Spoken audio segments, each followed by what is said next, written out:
Hi there, I'm Sonal Mehrotra Kapoor. You're watching me on NDTV. Now, for the past couple of days, one of the constant queries we've heard from you, the viewer, has been that a lot of people are now testing RT-PCR negative while they continue to have symptoms which are all of COVID. You've written to me about it. I have had family members who've gone through this as well. So I thought, let's do a video where we try and understand, firstly, why this is happening. And second, if this is happening to you, your family or your friends, what is it that you can do? Okay. So first up, RT-PCR is still the gold standard for testing for COVID across the country, and one must continue to rely on it. However, more and more data is now emerging that 1 in 5 people who are testing for RT-PCR, their results are coming either false positive or false negative. Why is that happening? Because currently, remember, there is a cocktail of new mutants which is out in every state in the country. And these testing kits for RT-PCRs were actually built much earlier. A lot of them are not updated to the latest variants in the country and thus are not catching on to it. There are various new kits as well that's already out in the market. There are few states who are still using the old ones, and that's why this is happening. In particular, the UK variant, the extremely notorious UK variant, which is also part of the double mutation, remember, we've talked about this in the previous video, they are in particular jumping the test. They're not reflecting in the test, so you have to be careful. Number 2 reason is there might be a possibility that your virus load is actually very low. And that's the reason why it's not reflecting in your test. Number 3, and this is the harsh reality really of where we are living in, the testing load in the country is so huge that our testing quality is being compromised. And that is seeing a deterioration. For example, we just reported a couple of days ago on how a gardener in a hospital once was asked to pick up samples from people because there was simply nobody else left.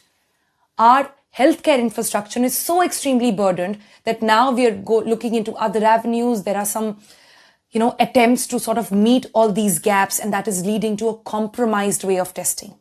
So if you are also facing all of this and you have symptoms for COVID and symptoms which are emerging out of the new variants more and more, but you are still testing negative, what should you do? First up, if you have come in touch with anybody who's tested positive, isolate yourself immediately. That is the key. Isolate yourself. And the first thing you need to do is watch out for your symptoms. I've done a video on this talking about all the new symptoms. Go back to that video, see the list, educate yourself, keep yourself informed. If you are reporting any of the symptoms despite testing negative, stay in isolation, inform your doctor. Let him know about your symptoms. He will in all probability start with your medication. Next, keep an oximeter handy. An oximeter, all of us know about it now. Get it from a nearest chemist or just order online and start noting your oxygen levels at least twice a day. And if at any time your oxygen level goes below 94, you need to report to your doctor. It is a matter of concern. Next, if both these things are also fine, but still your symptoms are there, you need to repeat your RT-PCR test in the next 3 days. Then, if it's still negative, you have to undergo a CT scan. A CT scan should be done, I want to underline here, only at the advice of your doctor. And if he says so, please go get it done. Remember, in the second wave, already we are seeing the CT scan. The patches are seeing in the lungs much earlier. They are being witnessed in the first week itself compared to cropping up on the 8th or the 10th day compared to the first wave. So those results will also come up on the CT scan. Apart from that, there is one more thing you can do, which is not much talked about, but here's a tip. You can also get your blood test done. A blood test at times also shows in various forms of inflammation in your body and gives your doctor a good idea about what's going on. And there are 2 blood tests that you can get done. Please note that now. The C-reactive protein and the D-dimer. Get these tests done, take the results to your doctor and let him figure out what is to be done next. The reason why this is so important is because I understand it happened in my family as well. We had people who were showing all the symptoms, but constantly one test after the other coming out negative.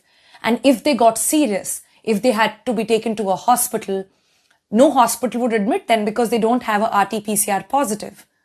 So this is some information I hope will come handy to you. Like I said, so far, still RT-PCR is the best way to go. So you have to repeat those tests, but also watch out for symptoms. That is the key. So keep that in mind. I hope this was helpful. We'll see you again in the next video. Bye for now.